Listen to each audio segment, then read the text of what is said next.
Twitter and LinkedIn. I'm just hanging out again with my friend Bill Spadea. We're having a really good time, and we were talking about what's going on in this crazy world. I just can't get over the fact, Bill, what the heck is going on in this world? I just want to scream. Things are nuts. Things are nuts, Larry. First of all, great to be here and great to be with all of you on Facebook Live. Last time we did this, I got him knocked off of YouTube. Yeah, you got me canned from YouTube. I don't even know what to say about it. We were talking about vaccines. So for all of the fact checkers out there on social media, today's show's not about vaccines. We may talk about a few other controversial things, but not that. So hopefully, Larry, we're going to keep I got to tell you a funny story about that. So the other nuts. day, they knocked you right off, right? Yeah, no, it was within 4 hours. They shut my channel down. I can't even get back on it. But but I have other channels. But I got to tell you a funny story about that. Yeah. So the next day, I was all mad, and I did my frustration and my rants that I do. Everybody watching my show knows about my rants. So I did my rant, and I said, "Let me test this. I want to do some medical misinformation." So I said, I just heard that the best way to cure cancer is to start smoking. The best way to lose weight is to eat 7,000 calories a day, and the best way to avoid a heart attack is to stop taking your blood pressure medicine. And I didn't get any flags or nothing. So what is medical? COVID. What's medical misinformation? It's all about COVID. Yeah. It's nuts. Where do you even start with what's crazy in the world today? I mean, we could talk about. I don't know if you saw just a couple hours ago, Facebook, Twitter, everything blew up because the Florida Senate voted, I think it was 23-16, to take away Disney's special tax exemption. You know what? I'm so glad you talked about this because that's a big deal. Yeah. Oh yeah, that's a really big deal, and they deserve it. I agree. I think that some of the chatter was saying, "Wow, is this going to hurt the taxpayers of Florida, etc." Not at all. Florida is booming. Florida opened up before anybody else. Florida, literally, Ron DeSantis had them closed maybe for 10 minutes. And then they retooled and reopened. The schools were open by the following semester. Spring breakers were down there. Yeah. Their economy is doing so well. And I think the challenge with Disney is that, let's face it, they were not paying their fair share. We see this with a lot of universities, in a lot of university towns across the country, particularly in New Jersey, you see this, where an institution like Princeton will not pay their fair share, and the burden falls to the taxpayers. You look at Disney's special tax status, who knows how much they were not paying into the coffers. Hundreds of millions a year? Could be, I think one estimate said it could be as high as $200 million a year. So they also had their own government there too. Well, kind of, I would say their own government, their own police. Well, they're like their own right, municipality, exactly, essentially. Right. So did that all go away too? I didn't read the article, so they changed all of their status, and it all comes down to the fact that Disney was essentially using their power and money to go after the state of Florida on this bill that was completely mischaracterized. Talk about misinformation. They called it "Don't Say Gay." Right. That was not what it was. It was literally targeted at getting all of the transition, gender identity, all of this wildly radical, sexualized agenda out of kindergarten, first grade, second grade, and third grade. So anybody that's opposed to getting sex ed out of kindergarten through 3, you got to get your head checked. Yeah, so Disney was going on full-on mission to change that, and DeSantis.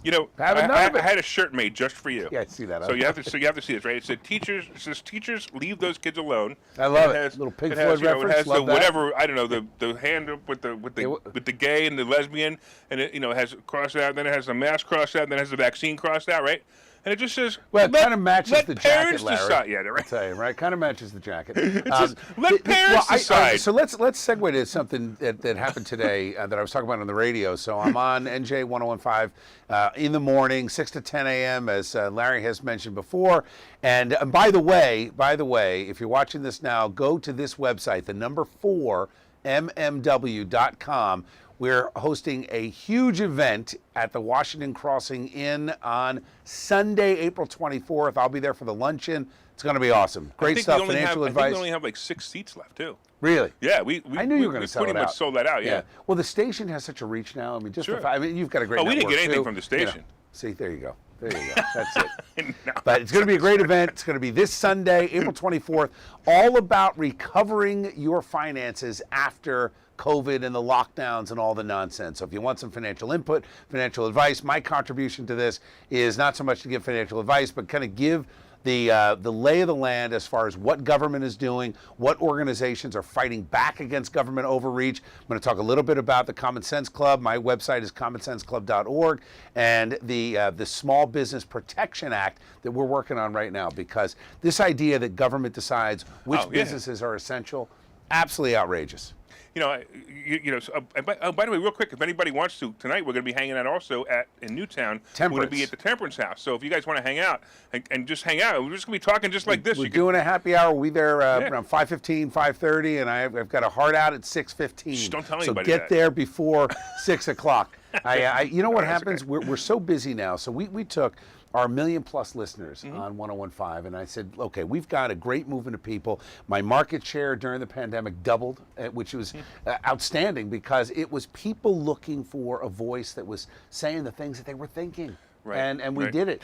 So I thought, well, we have to organize that. So we launched Common Sense Club. It's a 501c4, and the idea of the Common Sense Club... I meant to ask you that. Yeah. That's great, okay. We did that because we are a policy and issues advocacy group. And the idea is, how many thousands of people can we offer a vehicle to educate voters, sign up voters, get people motivated, and not get involved directly in campaigns, which is not... Now, we also have a PAC and a 501c3, so we're going in that direction as well, just kind of building it out. But so far, as of today, 35,000 members. That's awesome, man. 35,000. That's awesome. And I got to tell you, and Bill knows, and you guys know, I'm a big contributor to this. I think this is so important. You're a founding member, Larry. Yeah, we appreciate it. Yeah. And it's in New Jersey, but you have to understand that New Jersey is 20 minutes from here, so I know what's coming. And I also know, and I'm trying to get Bill to try to get more involved on this side of the bridge because of the things he's doing. He's doing some amazing things. My listenership in Bucks County is huge now. Yeah, sure. Because of all the expats. It's only huge because I keep talking about you. Well, and you, Larry, of course. But so many people have left Jersey to go to Pennsylvania. So look, I can still work in Trenton. I can work in Newark. I can work anywhere on the Jersey side. But why would I pay Jersey taxes? And that's part of what we're doing to say, let's pull back. But I want to go back to what you had said about Disney and everything else.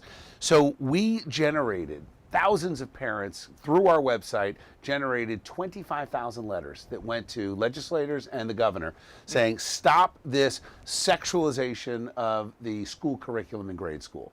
Parents got mad, the governor backed down. So now they are saying, oh, well, we're going to reevaluate what is age appropriate. The problem is that you got a bunch of rhinos, some of these very moderate Republicans that, not even moderate, I mean, moderate, some people call me a moderate because of some of my stances on immigration and other things. I wouldn't call myself that, but that has kind of lost meaning. These are not moderates, they're not even rhinos.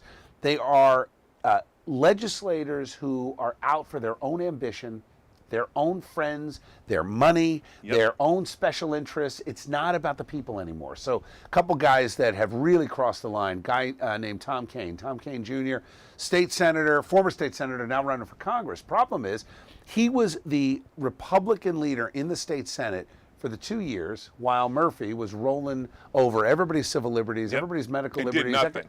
Did nothing. All of these Republicans did nothing. Now he wants a promotion. He wants to run for Congress. Yeah, right. But I have been pointing out, here's a guy, Tom Kean Jr., who supported critical race theory, supported funding Planned Parenthood. And again, forgetting liberal and conservative and where you stand on the abortion issue, I want to know why the taxpayers of New Jersey have to spend any money on Planned Parenthood. They're one of the most well-funded organizations out there. It's a private organization. It's outrageous. The government should not be giving money to Planned Parenthood. No. Look, and whether you're pro-abortion or anti-abortion or pro-choice, whatever the heck you are, it's a private organization. Right. It's not Stop about the government. Right. You want. I mean, if you're dumb enough to contribute to this, that's fine, but you're allowed to. But no way that the government should be giving money to Planned Parenthood. Who okayed this? And the problem is, Larry, that they're disingenuous. So I pointed out, it goes back to Chris Christie, who I was not a fan of.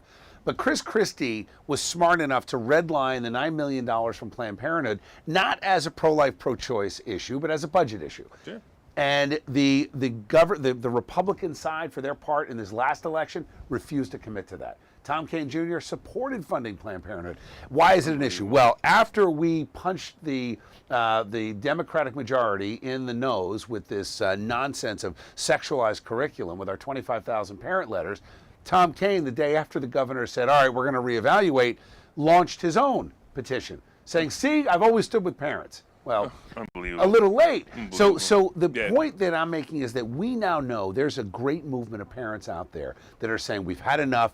It's about taking control of our education system, about protecting our children from these nefarious characters that are coming in my opinion, to groom and recruit into some very, very radical transgender political movement. This is way beyond tolerance, way beyond understanding people who have this terrible condition of gender dysphoria. This is about an outright recruitment effort to bring young children, separate them from their families, and get them into this political movement. Look, and when it's you were got a to stop. kid- And people are waking up to it. When you were a kid, did you put your mom's shoes on, or maybe even accidentally? I should say accidentally, but like they put lipstick on because you saw your mom do it. I didn't, but Okay. I mean, kids honestly, do. funny, I didn't either, Well, but Larry, I've heard about people who've done it. Yeah, but you know what though? But the joke going around is my son thought he was a dinosaur for a time. Right, He right. was, in He identified as a nursery dinosaur. school. Exactly, it's Yeah, ridiculous. was he- But was he the crushing the teachers' kids- heads, or- Well, actually, it was funny. He and his babysitter, they would literally eat off the floor because he was a that's funny. dinosaur for Okay. a while. And it was, the point is, kids have these great Right, yeah, imaginations. He exactly. didn't really think it was a dinosaur, and he grew up not to be Exactly. a dinosaur. But the Right. point is that you've got kids that are waiting for Santa Claus to come down the chimney and give them gifts. You're waiting for the Easter Bunny to deliver packages and candy. You can't take it seriously. No, that a kid absolutely at 5, not. 6, 7 years old can make a Absolutely not. decision on what gender they are. It's outrageous. Yes, yeah, So- and then you got parents pushing it because they Well, think that's they're the supposed problem. to, and then you got the worst they don't part, wanna you be got called the a bigot. teachers doing it. The teachers doing it. Oh, I find most teachers don't want to, though. They're in a Okay. really, really bad spot. They're saying, why are they thrusting this nonsense on us? It's not fair. They don't want to teach it. They want to teach what they're there to teach. Exactly. History, Exactly. social studies, arithmetic, science, real science, not this junk DeSantis political turned down science. 53 books in Florida because math books because they had critical race theory in Right. math books. Well, that's the thing. There is no, and that was kind of the point I was driving to was, there's no parental opt-out when they infuse this propaganda into the history classes, into the science classes, and into the math classes. So you want to say, well, we're going to teach gender identity and health, and don't worry, Mom and Dad, you can opt out. That does two things that not appropriate. Number one, parents should not be in a position where they have to opt out of health class Absolutely, because right. they're teaching something that is age inappropriate. That's number one. Number two, most parents are trying to put food on the table and they've got a lot going on, and they're not going to want to pull their kid out and ostracize them because it will be a small minority of parents who are that engaged. So you're going to have a couple of kids that opt out. They're going to be pushed aside. There's no accounting for the bullying that will take place, the name calling, and this isolation. So the bottom line is the opt-out is a crock. The opt-out is a scam, and that's the problem. There's a state senator in New Jersey. His name is Vin Gopal. And Vin, if you're listening, or if any of your cronies are listening, we have called you out. What you did by putting in a bill for parental notification, no. How about this? Kindergarten, first grade, second grade, third grade, let's start there, should not be in any class, health class, gym class, science class, etc., and talking about pornography, puberty blockers, and gender identity. Period, end of sentence, as our governor, Governor Murphy, is fond of saying, period, full stop. Yeah, but Get it then- out of the yeah, classrooms. right. So let's talk about this for a second, right? Yeah. So not me, but a parent, a two dads household with a child, right? And the child is, I don't know, in kindergarten, first grade. Yeah. And they come to class, and they, and all the rest of the kids in the class, they talk about their mommy and their daddy. Right. And this kid talks about his daddy and his daddy. Right. Right. Okay.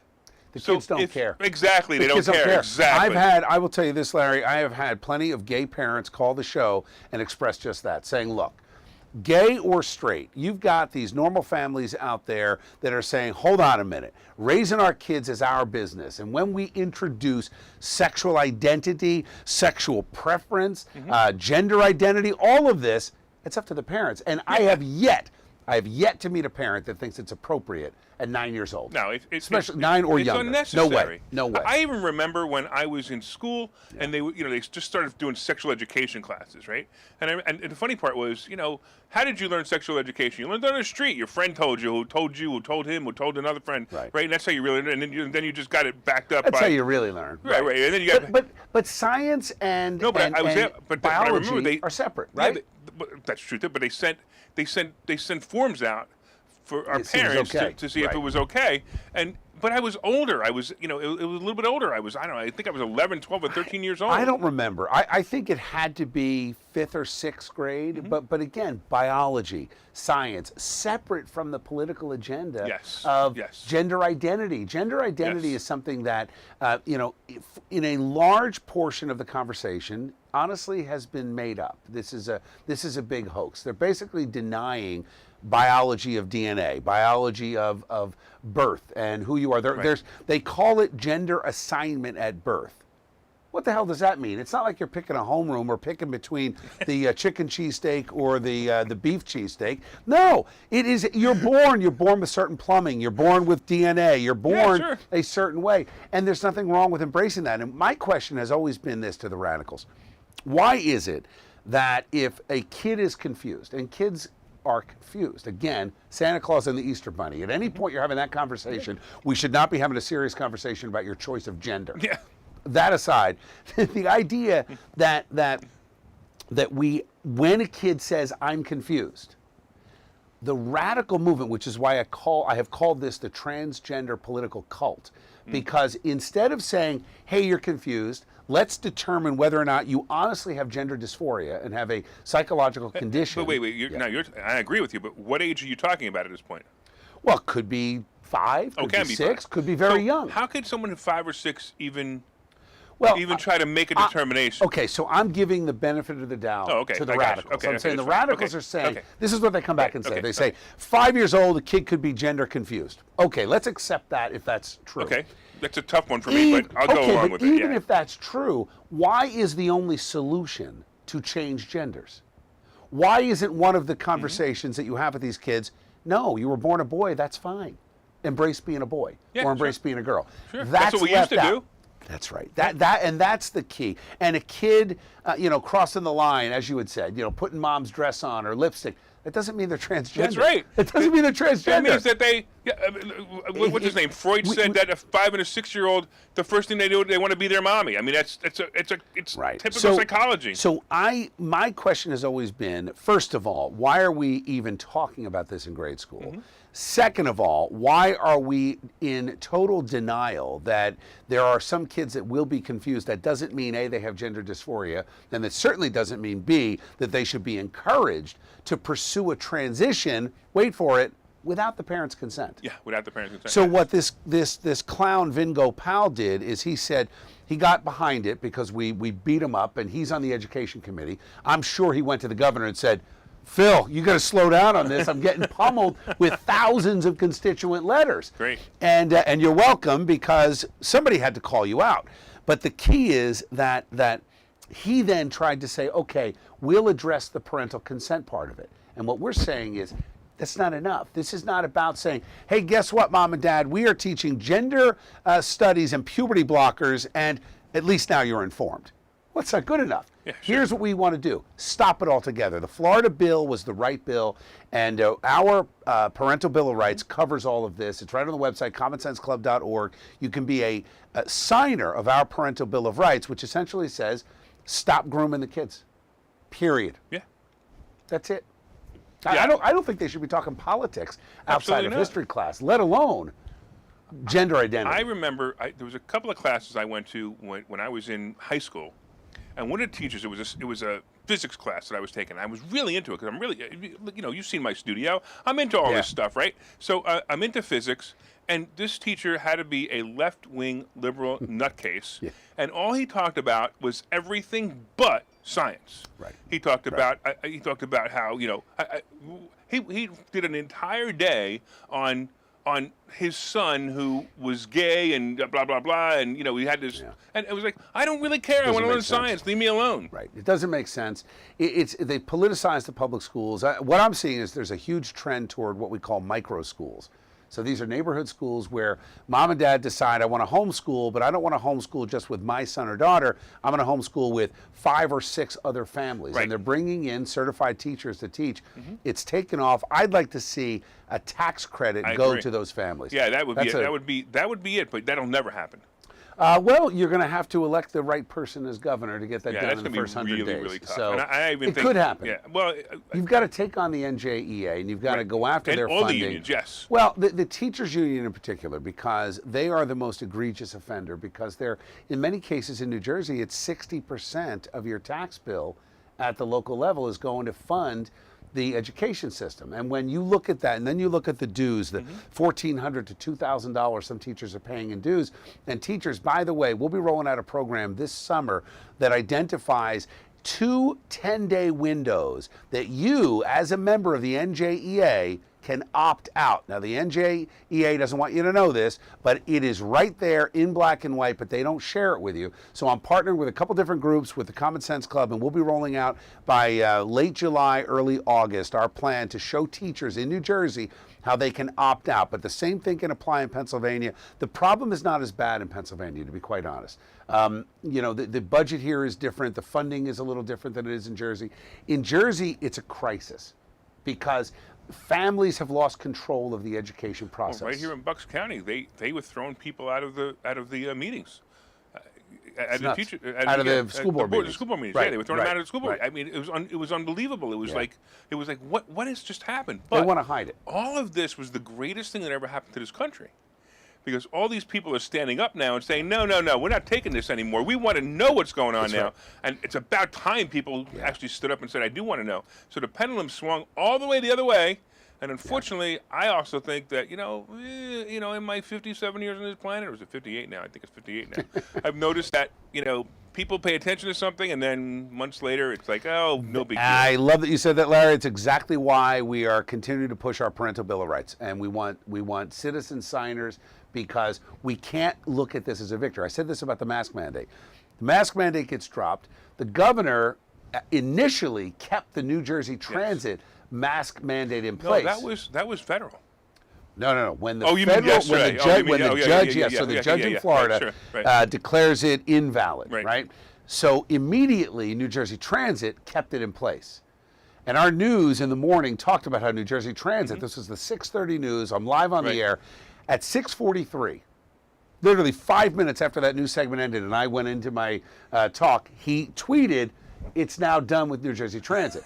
Now, what's funny about that, because he knows, look, we're talking to more than 1 million people. The station is huge. The show is huge. The market share has doubled inside of a year and a half. So they know that if we rile up people with knowledge, and remember, it's all knowledge. It's not, we're not. I need your listenership. Yeah, I scream every morning, and 3 people hear me. That's why we welcome having you on as an advertiser and a client. 4mmw.com is where you go to get tickets to Sunday's event at the Washington Crossing Inn. And I'm involved, so the food's going to be good. Definitely going to be good. But the volume of people that are listening, the amount of people listening, the amount of people joining the Common Sense Club, the amount of people that are appearing at our events. As I said, we're going to do this happy hour at 5 to 6 at the Temperance House, or 5:15 to 6:15. That's because I have 2 other events tonight. Oh, yeah. And what's happening is we are busy. So I've decided that for April and May, I've thrown it out there that I'm speaking at local club meetings. And what's happening is we're going from 10 people to 150 people. Great. It's to build the movement and give people this avenue, because we have the 2022 elections. We've got the 2023 legislative elections, and for those of you in New Jersey, you'll know we gained 3 Senate seats and 7 Assembly seats. We are now 5 seats away in the Senate from a majority, and I believe we are 7 seats away from the same thing in the Assembly. So think about this. You flip 8 seats in the Assembly, 5 seats in the Senate, all of a sudden it's a completely different ballgame. That is significant, and if we can pull that off in 2023, but here's my key. It's not about electing Republicans, and too many people think that it is. You look at a Republican, I mean, to me, you look at Mitch McConnell, John McCain, Mitt Romney, right?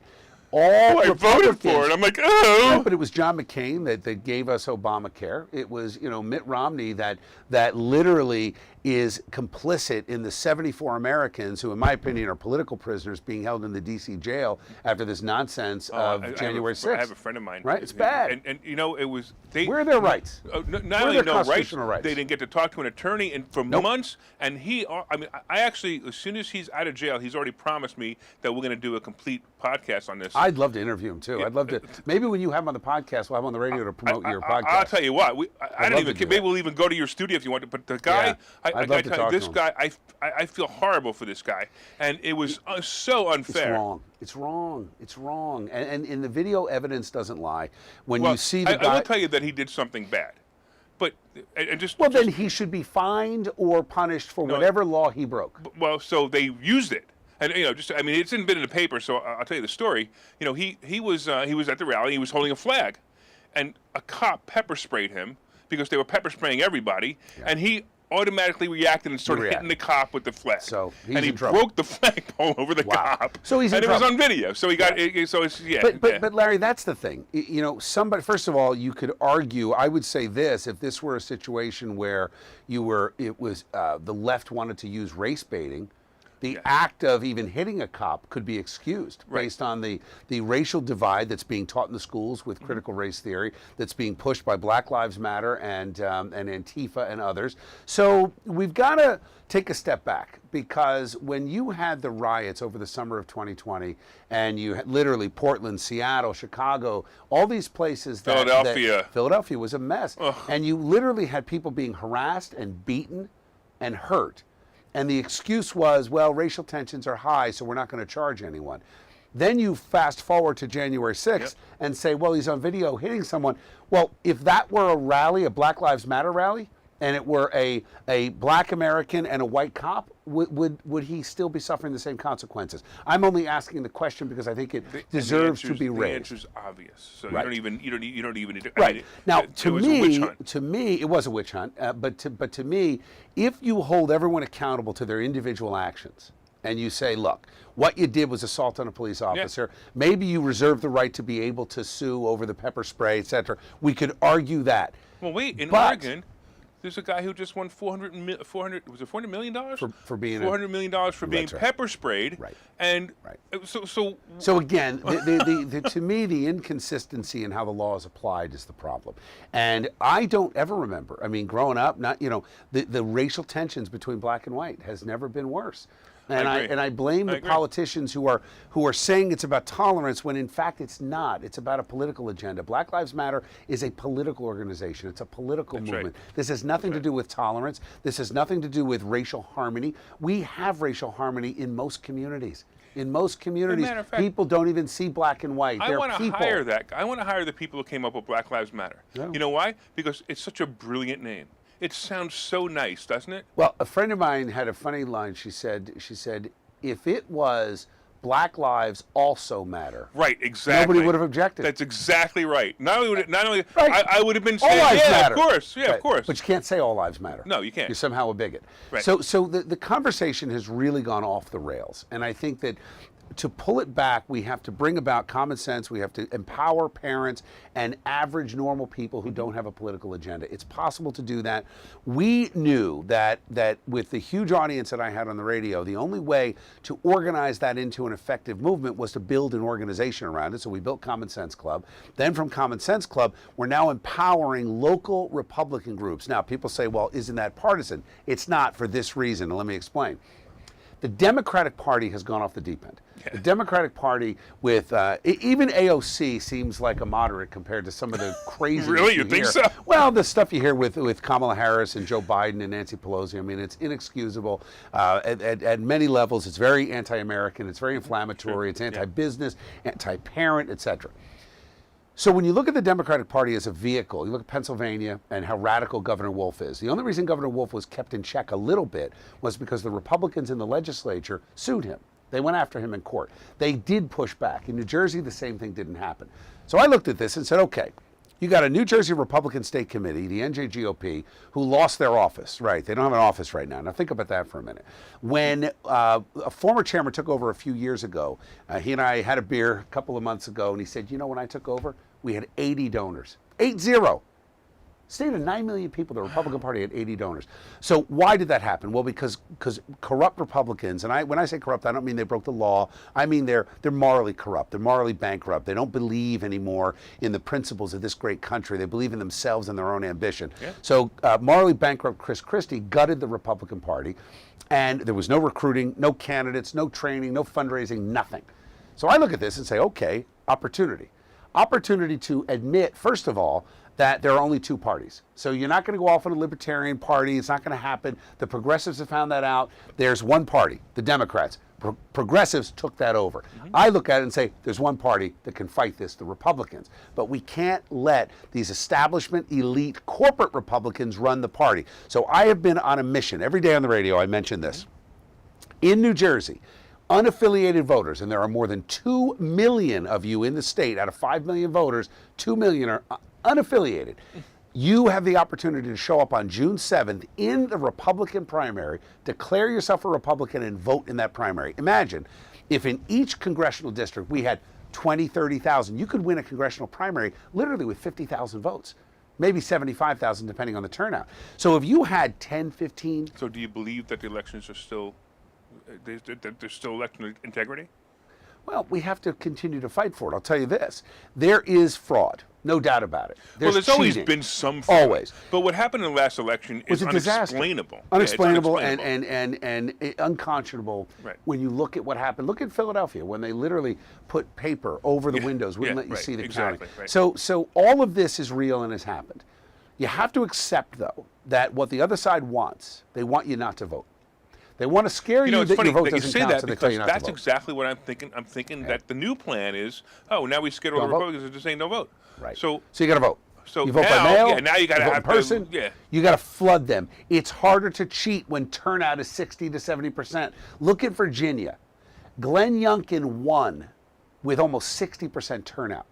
In New Jersey, the Republican, who was a complete buffoon, lost, but we only had less than 40% turnout. So where are those million other voters that should have turned out? They didn't show up because they were not inspired. Because they why like do you us. think people don't vote? I think they're disgusted with the two choices. Let's face it, Larry.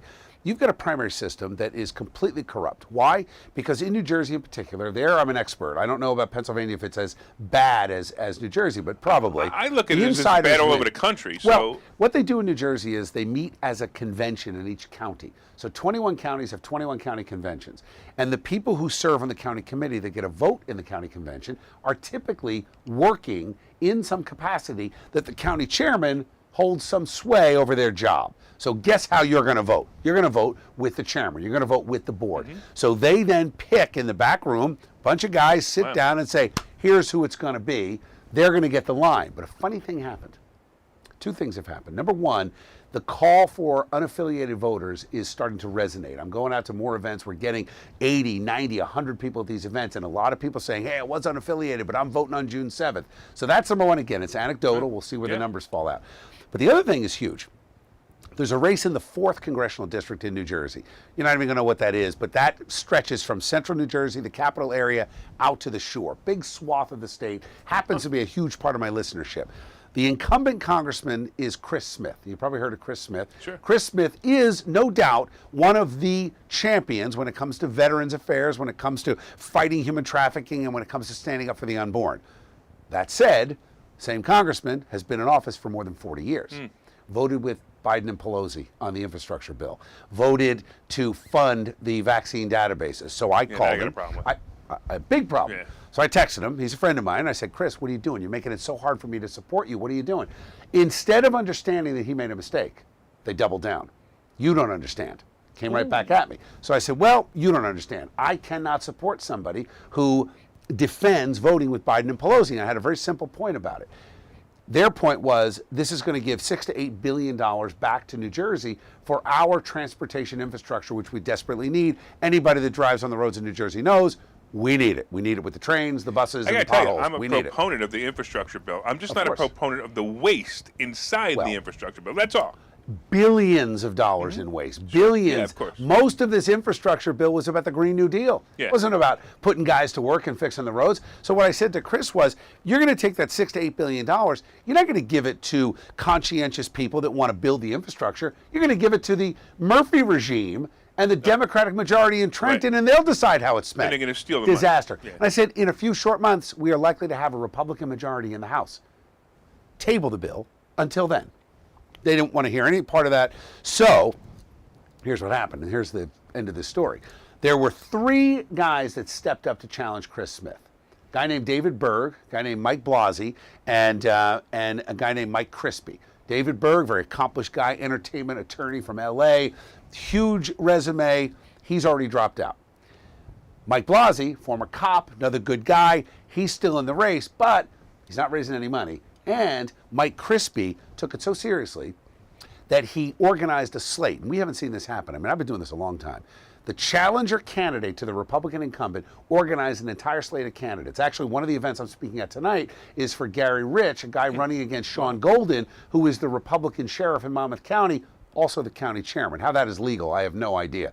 But here's the guy with the top law enforcement job bullying people in the back room in politics. So I'm going to support Gary Rich, who's challenging him in the primary. That said, he organized an entire slate. Then you are going to love this. In New Jersey, the way they pick ballot position in the counties is with capsules. And the name of the candidate goes in the capsule. So the old trick is you take the capsule that you want to be picked for your guy and you put it in the freezer. So it's colder than the other capsules. No kidding. So when you stick your hand in and you pick, you feel for the cold one, you pull it out. So what did Mike Crispy do? He bought a temperature gun. And they showed up with a lawyer. Wow. And they took the temperature of every one of the capsules before they were put in. He won column A in the 2 biggest counties, Ocean County and Monmouth County. So now, forgetting that the county awarded the line to Chris Smith and the regular Republicans, the America First Republicans are now in the first column.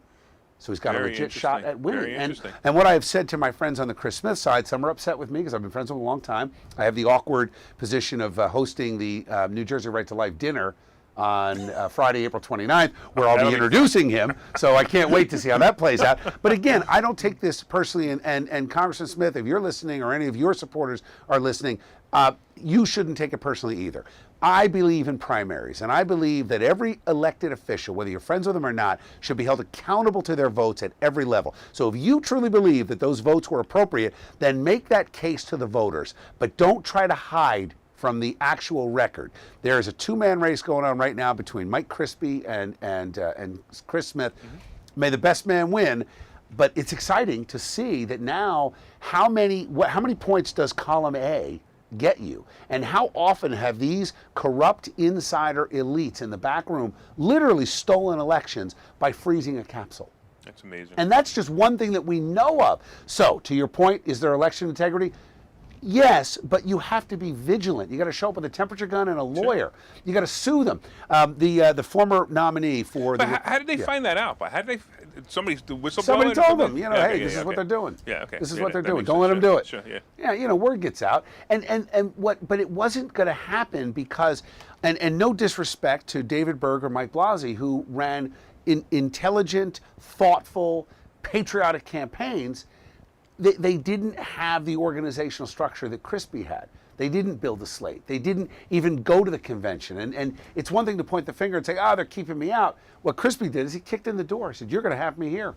And he lost, but he didn't care losing because he won on the ballot placement, and that was where the important thing was. Pretty awesome. And he only won it by chance, but it's funny how lucky, hardworking, smart people are. Right? So I have a question for you. So you are so deep into this. This is amazing to me. I mean, if I wanted to know the politics of New Jersey, I don't even think I'd call a politician. I'd call you. Nah, give me a call. I got you covered. You're right. So how long ago was it that you actually started diving into all of this?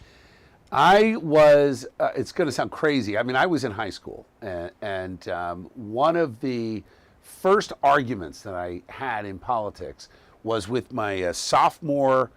I think it was either my communications teacher or history teacher. I don't remember exactly, but I wrote a paper about the seatbelt law.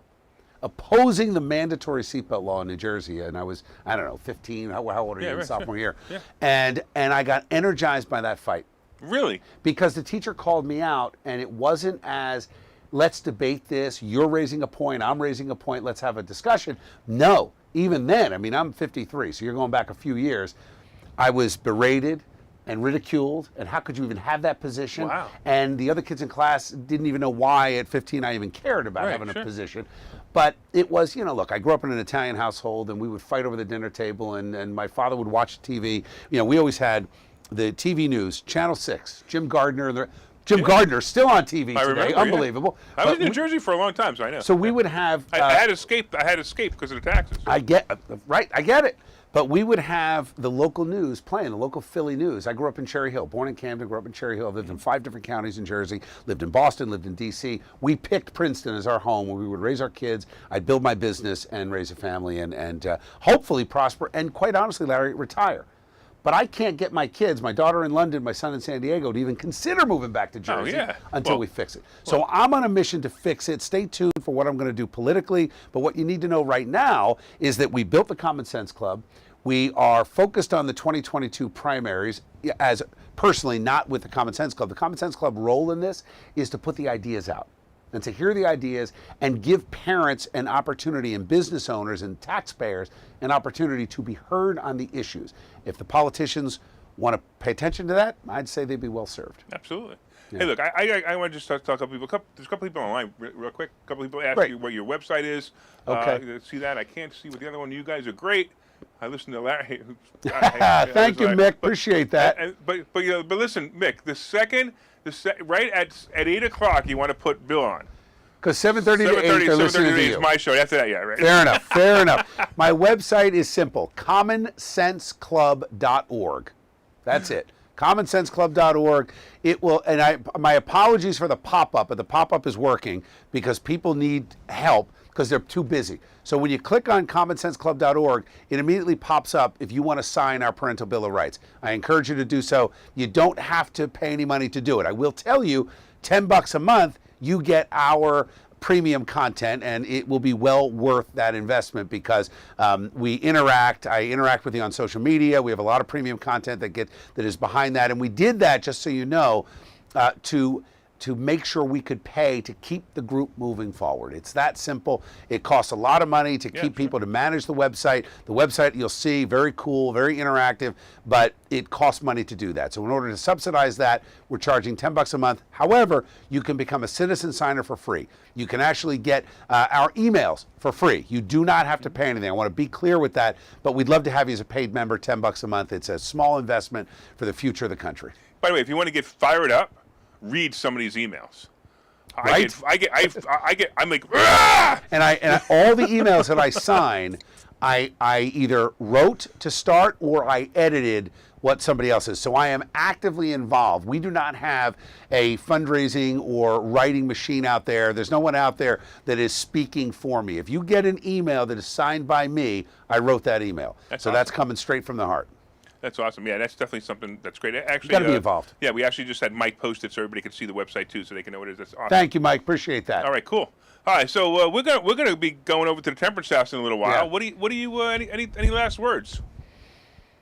For me, I don't know. I haven't stopped talking since literally 6 o'clock this morning. So I think I've said what is important, and I guess I can wrap up with this. The fight to save the country has just started.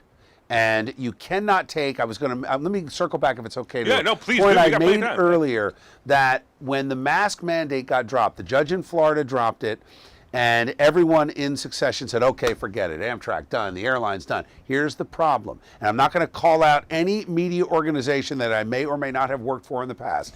But when you see certain news organizations use the term protective mask and say that we no longer need it because the pandemic has turned endemic and is now just a seasonal virus, beware, because they have not embraced the fact that we never needed the masks. Never, ever, ever. They did nothing but cause emotional trauma, psychological difficulties, and physical difficulties. Ask any eye doctor out there how many more patients they have because people have been breathing that bacteria up into their eyes. Their offices are full, right? Yeah, that skin conditions and everything else. Not just that, but the isolation and the social isolation that happened. The masks never worked. Sweden proved the point. 1.8 million children age 0 to 15 stayed in school or daycare through the entire pandemic, all of 2020. Not one died. No masks, no distance, no lockdown. So the point has been proved. Sweden got it right. Do not let these charlatans tell you that the only reason you can unmask now is because we solved it. No, they didn't. They extended something that honestly was done. Look at the curve. Don't just take my word for it. Look at any media report out there that is honest about reporting on the World Health Organization and the CDC, and you look at those COVID numbers, end of April, May, and June 2020, the curve was flat without a vaccine and in countries that did not lock down like Sweden. And South Korea, by the way. But in Sweden, they proved the point about the masks. Never again should we lock down. Never again should we put a mask on. And never again should you be fooled by listening to these mainstream media hacks. Don't listen to them. There are a couple guys out there you want to watch and follow. Alex Berenson. He is a former New York Times reporter, independent journalist. Another guy, Jordan Schachtel. Fantastic independent journalist. He's been spot on with all the propaganda coming out of Ukraine. And my friend James O'Keefe, Jersey guy who started Project Veritas. Those three independent journalists are spot on when it comes to COVID, when it comes to January 6th, when it comes to all of the things happening in the Biden economy and how they're choking us and driving up the price of fuel, the price of food. All of this is designed for greater government control. Stand with me, fight back. I'm not going to steer you wrong. CommonSenseClub.org. I love it. I love it, man. This is awesome. So I guess I had something else to say. No, that was great. I was actually, we need a soapbox for you. You already got a soapbox. I'm always giving a speech, you got the biggest microphone in New Jersey, so. Yeah. Well, thank God. And I will tell you, it's been a battle to keep it. You know, not everybody agrees with me, as you can imagine. I would imagine that your station must be, you know what I did notice? I did notice, like, every once in a while I'll put on, like, Dennis and Judy or something, and I'll notice that they're getting a little more brave. Yes, actually, Dennis and Judy, I think they've been great through this. Yeah. I mean, I don't ever talk ill about the station, about the corporation, or about my colleagues. But I will say this: it has been challenging, only because, early on, the woke folks thought, "What are you doing? How are you disagreeing with Fauci? How are you calling this out?" I started calling out this pandemic nonsense in February of 2020 on one issue. They canceled March Madness. And I'm not a huge bettor, but what I was upset about, and I did a show when I had Chasing News on Fox TV, and I did it on the radio as well, I said, you are putting people that collect tickets, that clean the bathrooms, that serve the beer out of work. I said the same exact thing. Right? I said the same exact thing. It's like, what? Yeah, exactly. For what? Without any science to show that a lockdown was going to solve anything. That's right. And now we've proved it. Somebody explained to me what's going on in Shanghai right now. Look at Shanghai. 25 million people under house arrest. But wait, think about this, right? The stadium got tons of money to stay closed, but the worker got unemployment. They got an extra $300 a week. Unemployment, that doesn't solve the problem. What it did was it didn't address the real problem. The real problem was that we had paid political scientists acting as doctors, shutting down all of the legit doctors out there. And I was quoting them from the beginning. Dr. Martin Kulldorff from Harvard, Dr. Jay Bhattacharya from Stanford, Dr. Sunetra Gupta from Oxford, and others, Dr. Marty McCary from Johns Hopkins. Thoughtful people that were saying, guys, we have natural immunity. Guys, it's not as deadly. Remember the Princess cruise ship? Yeah, sure. I think it was Princess something. Yeah, Princess it was Princess. Yeah, I'm a big cruiser. That was one of the. I've never gone on a cruise, and you enjoy it. But maybe, right? I don't know. But I'll say this: we should do a politics cruise. We should do that. I would love that. We'll talk about that. But the issue was that you essentially had a human petri dish, and you had a cruise ship full of vulnerable people, but only a handful of deaths. Why? Nobody got off the ship. It was all contained. There was three. There was 7, but maybe you're right. But it was 52 people who got it. It was nothing. Right. Come on. So in this enclosed space on a cruise ship, you had a virus that was supposed to be the most deadly thing in the world, that was justification for crashing the world economy in a contained environment, and only a handful of people died. How did we not take the cruise ship and say, that's the model, guys. It's not going to kill millions of Did people. you know, You're lying about that. I'm a big cruiser, so I got pretty, like, I get connected. I talk to some of the captains sometimes. Yeah. Like, did you know that on every cruise ship that goes out, approximately 1 to 3 people die on that cruise ship because they're elderly. Really? Yeah, they just die. That's a wild statistic. I've never heard that. This is what the captain told us. Yeah. We want a tour, and that's what they told. They said, we have that happens all the time. Well, you got a couple thousand people, right? Everybody's at different stages of their life. But it's just people, right? And they're at the end of their life, Right. and they're going on a cruise either for the first time or their 10th cruise, and they want to have their final cruise. What happened was we were on one of our cruises, and the boat was. Had to change course to meet a helicopter that was going to pick up a patient who didn't die yet, right? Got it. And then and then we were talking to the captain. He was explaining to us. He told us these statistics, and we were like, "Wow!" You don't think of that, and no one ever talks about it because what are you going to talk about it? So then you got these people dying of coronavirus. How many of those people would have died anyway? Well, and I said this when the CDC came out and admitted that 75% of those who died who were fully vaccinated had 4 comorbidities. It taught us one thing. We also know that 94% of all the deaths recorded in the U.S. had 3 or more comorbidities. This is insane. So that means almost every single person that died had at least 3 things that could have killed them independently. Yeah. They didn't die of COVID. They died with COVID. Right. So that's which sickens. But we're going to get shut down on YouTube. I for know. saying Okay, that. I know. We're doing it again. But here's why it's important to talk about now, because you can never let a bureaucrat like Dr. Fauci ever take control of this country again. And I will say this, and I was a huge supporter of President Trump's. He was on my radio show, hoping to get him back on again. I think we had a great interview. Awesome. Yeah, I had him on for 10 minutes. I could do a whole podcast just on the conversation that led up to the president coming on. So we'll do that. Yeah, that would be awesome. In a few weeks. Sure. But a lot of fun, and I like him, and I respect him. His mistake was he didn't take back control of the country. He didn't fire Fauci. Should have fired him right away. He should have fired. No, on not Mother's right Day. away. On Not Mother's right Day. away. When he said reopen on Mother's Day, when we didn't, right. That's it. Well, you watched it, and you watched. Look, Trump was concerned. Everyone was concerned. I know I was concerned. I know you were concerned. We didn't know exactly. I mean, I'm like, what's going on here? But then I didn't see people die. No, we knew by the end of March. People died. I mean, don't get me wrong. But it wasn't like if this pandemic was as bad as it was. Right. My neighbor should be walking out of the house and dropping dead. That's what they made it sound like. You remember? I don't know if you can even find it on Google now, but there was a video, sure viral video of a Chinese businessman. I guess he was a businessman. He was in a business suit, walking out of a store with shopping bags, collapses, and I do remember that died video. on the street. And all of a sudden, out of nowhere, 5 guys in hazmat suits are dragging the body away. Yeah. Now, you look at that and you're like, wait a minute. Could I walk out of my house and drop dead? I get why people were slightly concerned. By April 7th, at 5 o'clock, the pandemic was over. The health crisis portion was over. Why do I say that? Dr. Daniel Murphy, head of emergency medicine at the time at St. Barnabas in the Bronx, literally the hottest spot in the world in the Bronx, he said at 5 o'clock on April 7th, we had more beds than patients.